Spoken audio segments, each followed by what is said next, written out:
Hello friends, ये NEET का examination है जिसमें आप क्वेश्चंस देख सकते हो और अपने प्रिपरेशन वाइज जो है प्रैक्टिस कर सकते हो। इसमें जो भी मार्क किया हुआ है तो वो क्वेश्चन जो है किसी स्टूडेंट ने मार्क किया हुआ है तो वो उसका सही आंसर नहीं है, आपको जो है खुद से सॉल्व करना है कि इसका सही आंसर क्या होगा। तो हम बात कर लेते हैं ये नीट जो है वो होता क्या है। नीट जो है एक एग्जामिनेशन है जो कि जिन भी स्टूडेंट्स के पास मेडिकल स्ट्रीम होती है 11th-12th में, तो उनको बहुत ही ध्यान से फिजिक्स, केमिस्ट्री एंड बायोलॉजी पढ़ना होता है, क्योंकि फिजिक्स, केमिस्ट्री एंड बायोलॉजी से रिलेटेड आपका जो एग्ज़ाम होता है वो होता है नीट का एग्ज़ाम। नीट आपने सुना होगा, इसकी फुल फॉर्म होती है national eligibility cum entrance test. और इस एग्ज़ाम को कंडक्ट कौन कराता है? तो इस एग्ज़ाम को कंडक्ट कराता है national testing agency, that is NTA. Okay, तो अब इसमें जो है जिस टाइम आप 11th में हो तो उस टाइम पे आप जो है फिजिक्स, केमिस्ट्री एंड बायोलॉजी में आप जूलॉजी एंड बॉटनी बहुत ही ध्यान से पढ़ेंगे, क्योंकि अगर आप जो है मतलब अनरिजर्व्ड कैटेगरीज में आते हो तो आपको फिजिक्स, केमिस्ट्री एंड बायोलॉजी में जो है 50% मार्क्स लाना जो है वो कंपलसरी है। अगर रिजर्व्ड कैटेगरीज हो जैसे कि SC, ST, OBC तो उनको जो है 40% मार्क्स लाना जरूरी है। तो फर्स्ट जो क्राइटेरिया है वो ये है कि आप 12th पास होने चाहिए विद द मतलब एटलीस्ट 50% आपके मार्क्स हो, अगर आप अनरिजर्व्ड कैटेगरी से बिलोंग करते हो तो ठीक है। तो ये एलिजिबिलिटी हो गया। वैसे इसकी एज जो बोलते हैं कि मतलब 17 ईयर्स का हो और उसने जो है 12th पास कर लिया हो या फिर 12th में अपीयरिंग भी हो, लेकिन उस टाइम पे जिस टाइम पे उनको एडमिशन वो कॉलेज अलॉट होना होता है तो उस टाइम तक जो है उसका रिजल्ट आ रखा हो, उसकी सारी हार्ड कॉपी वगैरह आ रखी हो, ताकि जब डॉक्यूमेंट्स वेरिफिकेशन हो तो उसके पास सारी चीज़ें हों। और इसमें जो है कोई अपर एज क्राइटेरिया लिमिट नहीं है कि कोई किसी भी एज में जो है नीट का एग्जामिनेशन दे सकता है। तो जो भी स्टूडेंट्स मतलब इसकी मतलब 5 इयर्स हो गए जिनको प्रिपरेशन करते हुए इस नीट के एग्जामिनेशन के लिए, या फिर किसी ने बीच में ड्रॉप आउट ले लिया और फिर बाद में उनका मन किया कि यस हमें जो है अपना करियर इसी में परस्यू करना है, तो वो इस एग्ज़ाम में बैठ रहे हैं। तो इस वजह से इसका जो एग्ज़ाम का कॉम्पिटिशन है वो बहुत ज़्यादा बढ़ जाता है। कुछ स्टूडेंट्स इसमें सेल्फ स्टडी करते हैं, कुछ स्टूडेंट्स इसके लिए कोचिंग लेते हैं, तो ये भी डिपेंड करता है। ये भी इसकी वजह से भी इसमें कॉम्पिटिशन बहुत ही ज़्यादा बढ़ जाता है। और गवर्नमेंट कॉलेजेस जो है वो कितने मतलब लिमिटेड हैं, तो इस वजह से भी इसमें बहुत ज़्यादा कंपटीशन होता है।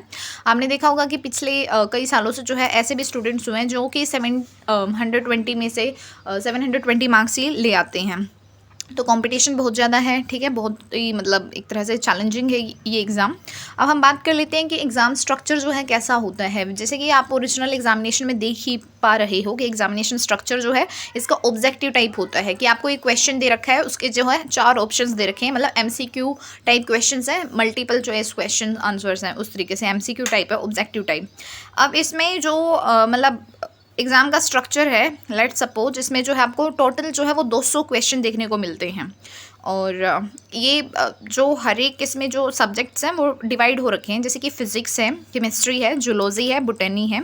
सभी सब्जेक्ट्स में जो है आपको 50-50 क्वेश्चंस जो हैं वो देखने को मिलते हैं। 50-50 क्वेश्चंस देखने को क्या मिलते हैं। एंड जो जैसे फिज़िक्स का जो पेपर है तो उसमें सेक्शन A होगा जिसमें 35 क्वेश्चंस कंपलसरी होते हैं, आपको करने ही होते हैं। सेक्शन B जो है उसमें 15 क्वेश्चन होते हैं, उसमें से आपको सिर्फ 10 क्वेश्चन ही अटैम्प्ट करने होते हैं। अगर आपने 15 के 15 अटैम्प्ट कर दिए तो आपका जो है मार्क्स सिर्फ जो आपने पहले 10 अटैम्प्ट करे हैं उसी के मिलेंगे। तो बेशक आप 15 सवाल कर रहे हो, उसमें से मार्क्स जो है सिर्फ जो आपने 10 अटैम्प्ट करे हैं उसी के मिलेंगे। तो इसलिए सिर्फ आपने जो क्वेश्चन आपको बहुत अच्छे से आते हैं 15 में से बस सिर्फ 10 छांट के ही करो सेक्शन B में से, ठीक है। ऐसे ही केमिस्ट्री में भी मतलब 35 क्वेश्चन जो है वो सेक्शन A में कंपलसरी है, वो आपको सारे करने हैं।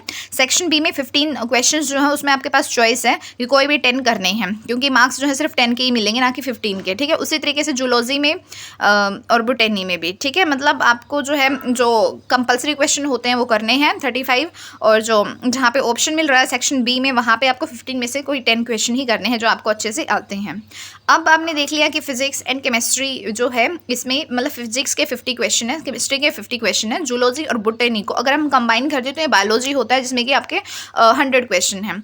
तो मतलब 50% वेटेज जो है इसमें किसकी होती है, बायोलॉजी की होती है, और आप 25% फिजिक्स एंड केमिस्ट्री की होती है। तो इस तरीके से जो है आप जब भी 11th-12th स्टैंडर्ड में हैं तो अपनी 11th की बायोलॉजी पे बहुत फोकस करें और 12th की बायोलॉजी पे भी बहुत ज़्यादा फोकस करें, और साथ साथ फिजिक्स एंड केमिस्ट्री में भी फोकस करें, क्योंकि आपको सिलेबस जो है पूरा का पूरा अगर आपने अच्छे से NCERT जो है वो पढ़ा है 11th एंड 12th में, तो उसके अलावा जो है आपको कुछ भी पढ़ने की ज़रूरत नहीं है। जो भी थ्योरेटिकल पोर्शन होता है NCERT का 11th एंड 12th का, उसको बहुत ही डेप्थ में बहुत ही अच्छे से बिल्कुल लाइन टू लाइन जो है उसको पढ़ें, समझें, एंड जो फिर मतलब प्रीवियस ईयर क्वेश्चन है नीट के, वो सभी जो है उनकी प्रैक्टिस करें।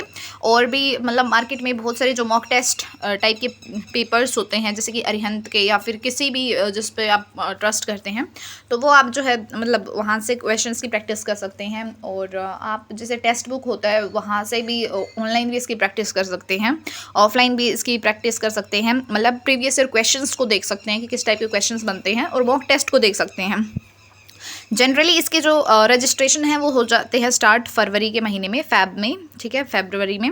और इसका जो एग्ज़ाम कंडक्ट होता है वो जनरली मई मंथ में होता है, ठीक है। तो मई में इसका एग्ज़ाम होता है और फरवरी में इसके रजिस्ट्रेशन होते हैं।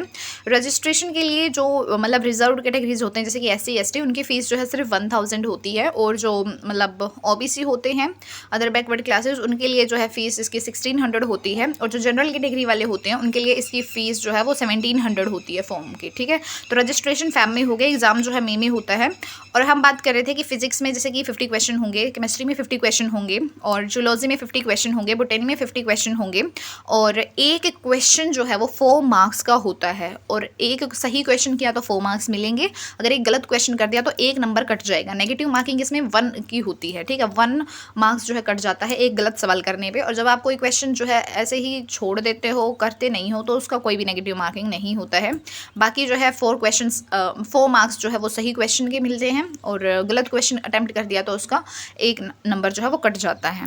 तो इस तरीके से जो है आपको टोटल मतलब 200 क्वेश्चन देखने को मिलते हैं, लेकिन आपको 200 में से जो है सिर्फ 180 क्वेश्चन ही करने होते हैं, क्योंकि सेक्शन ए में 35 सवाल जो है वो कंपलसरी होते हैं, सेक्शन बी में से 15 में से सिर्फ आपको 10 सवाल ही करने होते हैं।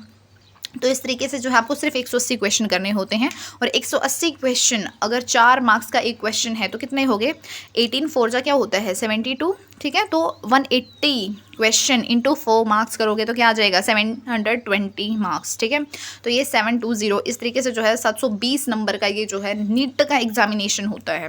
और इसकी कट ऑफ जो है वो मतलब ऐसा नहीं होता है कि 720 में से जो है किसी के मतलब 700 मार्क्स आ गए तो उसका क्वालिफाई हो गया ये एग्ज़ाम, या उसका कोई क्राइटेरिया वगैरह नहीं रखा गया है। ये डिपेंड करता है कि उस टाइम उस ईयर में जो है स्टूडेंट्स के जो है मतलब जो कैंडिडेट्स हैं उनके स्कोर क्या रहे हैं, उस बेसिस पे जो है जो भी स्टूडेंट्स जो होते हैं जिनके भी अच्छे मार्क्स आ रखे होते हैं, जैसे कि बहुत सारे स्टूडेंट्स के बिल्कुल आप देखोगे कि लास्ट ईयर हमने कई एग्जांपल्स ऐसे देखे थे जिनके कई स्टूडेंट्स के कई कैंडिडेट्स के 720 आउट ऑफ 720 जो है उन्होंने स्कोर कर लिया था। तो ये डिपेंड करता है कि उस टाइम पे जो है स्टूडेंट्स ने क्या स्कोर किया है, उसके बिहाफ पे जो है इसकी मतलब ये डिसाइड किया जाता है कि किसको जो है गवर्नमेंट कॉलेज मिलेगा, किसको जो है गवर्नमेंट कॉलेज नहीं मिलेंगे। और भी मतलब कुछ प्राइवेट ऐसी यूनिवर्सिटीज़ होते हैं जहाँ पे मतलब नीट के मार्क्स जो है वो कंसिडर किए जाते हैं। और तो इसके लिए जो है आप बहुत ज़्यादा मतलब 11th एंड 12th में फ़ोकस करें, स्टार्टिंग से ही, बिल्कुल स्टार्टिंग से ही। अगर नीट करना है तो बिल्कुल स्टार्टिंग से फ़ोकस करें। Thank you.